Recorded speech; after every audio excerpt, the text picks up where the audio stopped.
Votre semaine riche de vie abondante est un autre format de partage de la vie et la vie abondante. Elle est hebdomadaire et vous permettra de grandir davantage avec Dieu pour son unique gloire.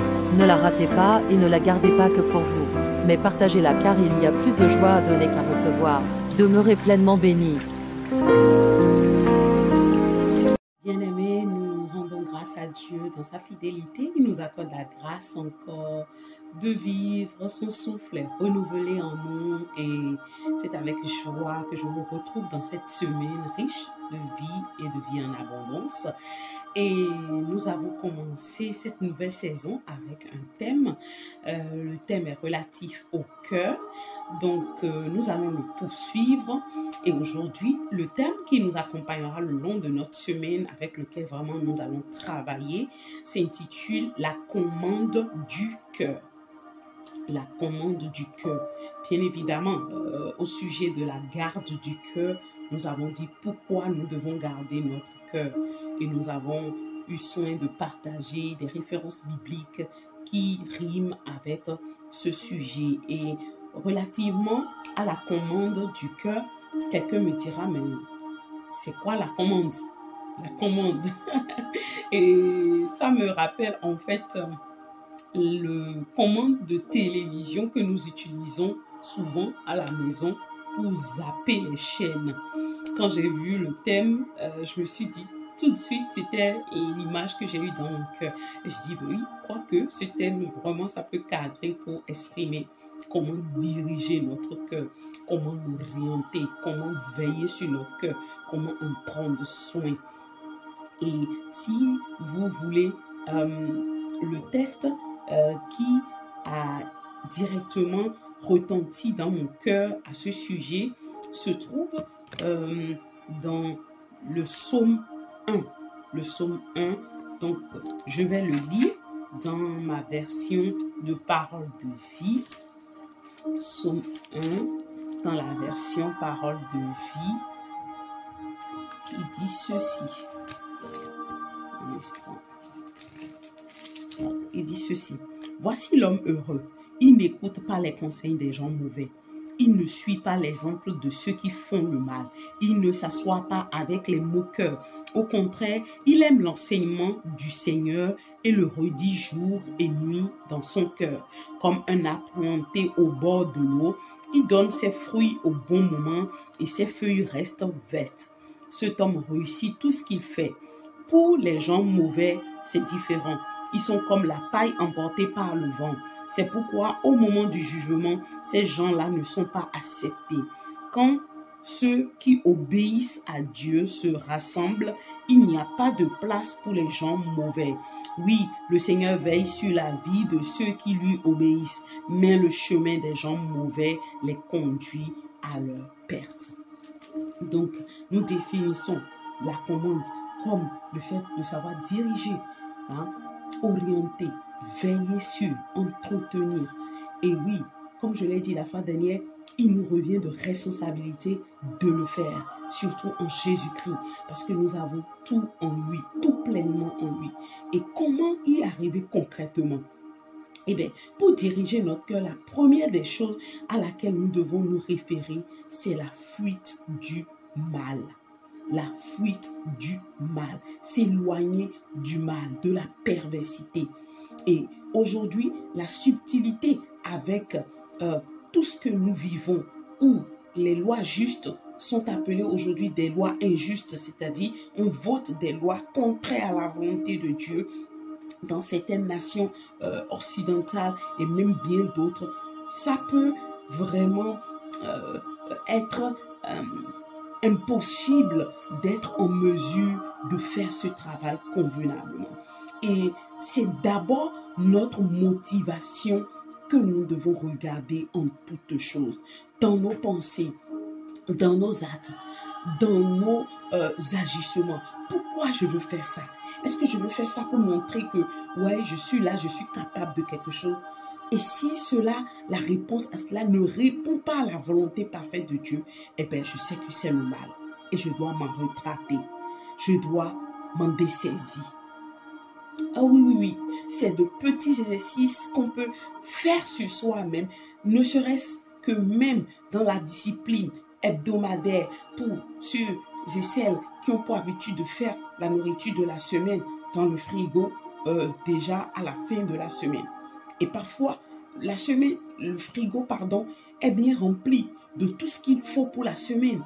Et parfois, il y a la convoitise qui vient envahir, l'envie qui vient envahir pour acheter autre chose dehors. Et à ce moment-là, eh bien, on sait que le mal est venu frapper à notre porte. Et il nous revient de parler à notre cœur et de dire à notre âme, non, tu ne convoiteras pas, la parole de Dieu a dit. Et en cela, eh bien, mon âme, je te redirige dans mon frigo. Va chercher ce qu'il te faut juste dans le frigo pour manger de tout ton regard de ce qui est dehors et de ce dont tu as envie. Et en se parlant ainsi, en parlant à son âme, l'âme obéit. L'âme obéit tout de suite parce que l'âme a l'oreille, elle entend et l'Esprit de Dieu reprend sa place. Donc, c'est aussi le fait d'être sage, la sagesse de Dieu. Marcher dans de bons choix, dans de bonnes décisions et en évitant surtout d'avoir confiance en soi. Oui, avoir confiance en soi, aujourd'hui, c'est la chanson qui pullule d'un peu partout, surtout dans les coachings, même les chrétiens. Je suis tellement étonnée de les entendre le dire. Bien aimé, notre confiance doit rester dans le Seigneur. Et récemment, j'étais en train de faire mon étude personnelle, intime avec le Seigneur.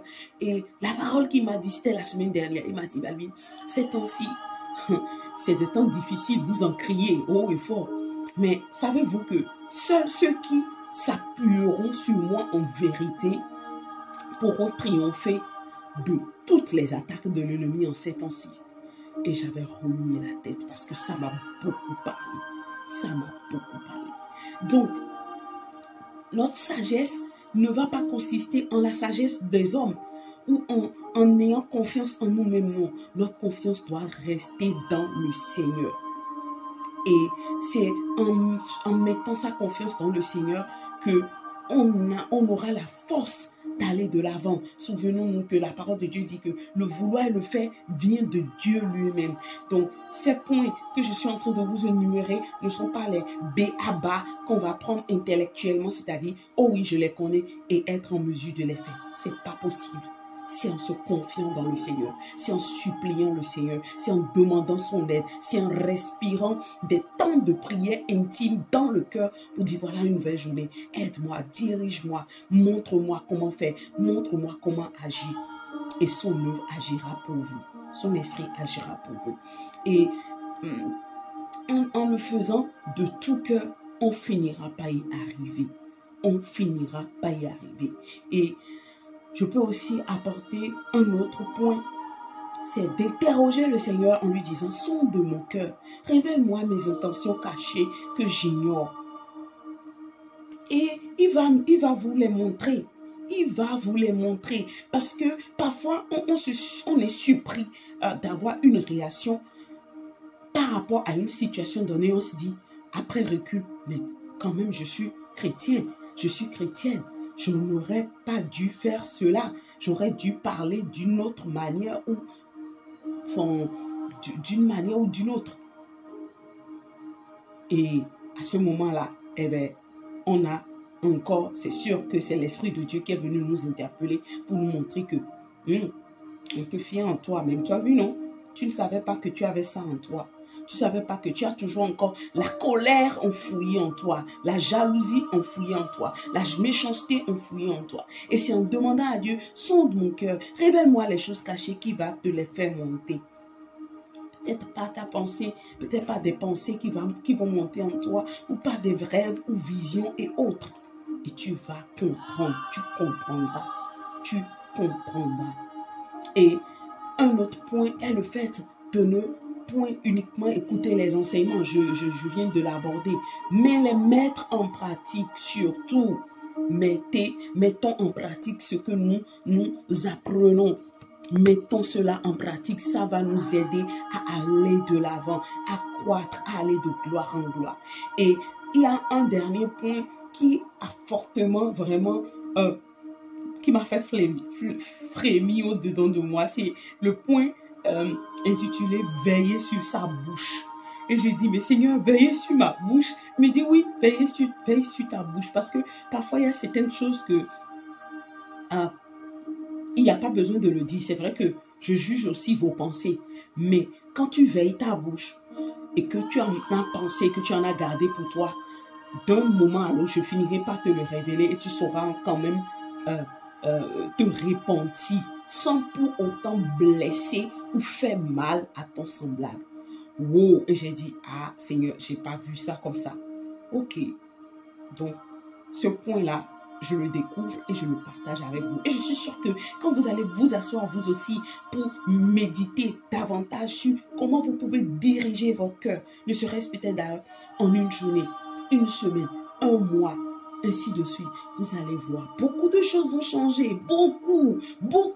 Et les gens autour de vous constateront, d'accord, la semence pure que vous êtes, constateront que vous n'êtes pas un chrétien mélangé, que vous n'êtes pas un chrétien lambda, non, que vous pesez sur la balance de Dieu. Je prie vraiment que cela soit la portion de tout un chacun de nous le long de notre existence restant sur cette terre au nom puissant de Christ Jésus. Et bien aimé, nous avons pour bonne habitude de nous partager en fait un verset à mémoriser. Et le verset à mémoriser qui a monté dans mon esprit à propos du thème la commande du cœur se trouve dans Philippiens chapitre 4 verset 8 qui dit ceci. Ça c'est en version Louis II que je lis le verset à mémoriser. Au reste, frères, moi j'ajouterai sœurs aussi, que tout ce qui est vrai, tout ce qui est honorable, tout ce qui est juste, tout ce qui est pur, tout ce qui est aimable, tout ce qui mérite l'approbation, tout ce qui est vertueux et digne de louange soit l'objet de vos pensées. Je veux le relire. C'est ma version à moi. Oui, Louis II plus ce que j'ajoute. Au reste, frères et sœurs, que tout ce qui est vrai, tout ce qui est honorable, tout ce qui est juste, tout ce qui est pur, tout ce qui est aimable, tout ce qui mérite l'approbation, ce qui est vertueux et digne de louange, soit l'objet de vos pensées. Je veux m'arrêter là, on va prier. Oh, glorieux Père, je te dis merci.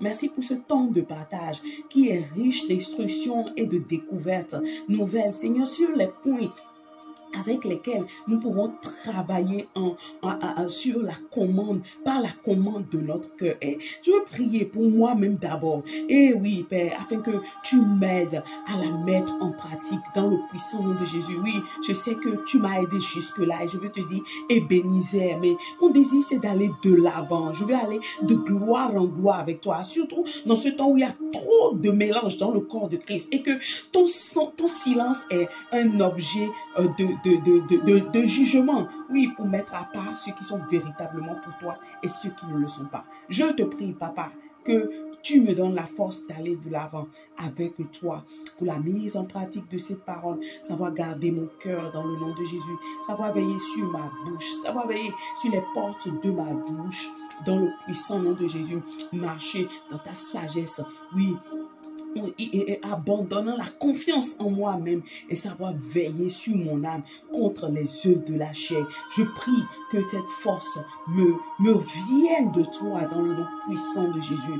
Oui, selon que ta parole dit que le vouloir le faire vient de toi, que ta force, Seigneur, oui, pour le faire et aller de gloire en gloire, soit activée, renouvelée, renforcée au nom puissant de Christ Jésus. Je prie pour mes frères et sœurs qui ne sont pas encore à ce niveau, mais que tu veux amener à ce niveau. Dispose leur cœur dans le puissant nom de Jésus. Aide-les d'abord à faire le ménage dans le puissant nom de Jésus, à trier tout ce qui est mauvais de leur corps, cœur, à les mettre dehors, là où il y a de l'amertume, là où il y a les plaies non pensées, non guéries, qui puent. Seigneur éternel, je prie dans le nom de Jésus que ta main pense ces blessures, guérisse ces cœurs, console ces cœurs, restaure ces cœurs dans le puissant nom de Christ Jésus. Je prie pour mes frères et sœurs qui veulent, mais qui n'y arrivent point. Parce qu'autour d'eux, Seigneur, il n'y a que des ronces et des épines. Et ces ronces sont venues à envahir eux-mêmes leur cœur, leur âme et esprit. Je prie dans le puissant nom de Jésus que tu les aides à défricher leur cœur. Oui, aide-les à défricher leur cœur et fais le ménage autour d'eux. Fais le ménage autour d'eux et mets-les au large dans le puissant nom de Jésus. Parce que nous ne nous présenterons point devant toi avec ceux qui sont autour de nous. Non, nous nous présenterons nous-mêmes, nous seuls devant toi, toi et nous. Alors Seigneur, je prie que tu fasses monter cette conviction, cette vérité dans le cœur de mes frères et sœurs, afin que quand tu leur donneras de s'éloigner, qu'ils s'éloignent dans le puissant nom de Jésus, qu'ils se laissent mettre au large par toi, pour que le travail que tu es en train de faire en eux puisse prospérer à la gloire de Dieu. Sûrement, on pourra les traiter peut-être de ci et de ça. Pour autant, je prie que tu fermes leur oreille à cela et que tu leur donnes, Seigneur, de poser leur regard sur cet objectif, oui, de la commande du cœur, retenir son cœur, diriger son cœur, afin vraiment de marcher, oui, face à face avec toi dans la vérité, dans la lumière. Alors accorde-leur cette grâce dans le puissant nom de Jésus-Christ. Merci de bénir mes frères et sœurs. Merci de les soutenir. Merci de les aider à y arriver. Je veux les bénir aussi dans le nom de Jésus, déclarant leur semaine remplie de ta vie, de ta protection, de ton amour, Seigneur, et aussi de beaucoup d'exhortation par ton esprit en eux. Je veux déclarer, Seigneur éternel, ce premier jour de la semaine béni, et je te dis merci parce que tu nous accompagnes, tu nous gardes, tu nous protèges, tu nous diriges. Que toute la gloire te revienne, Père, au nom de Jésus-Christ. Nous avons prié. Amen. Bien-aimés, nous avons passé brièvement nos 15 minutes. Je veux vous dire, recevez mes salutations, recevez tout autant les salutations de notre glorieux Seigneur Jésus-Christ. On se dit dans une autre semaine, dans une nouvelle semaine, dans une prochaine semaine, pour la vie et la vie en abondance. Demeurez pleinement bénis. Au revoir.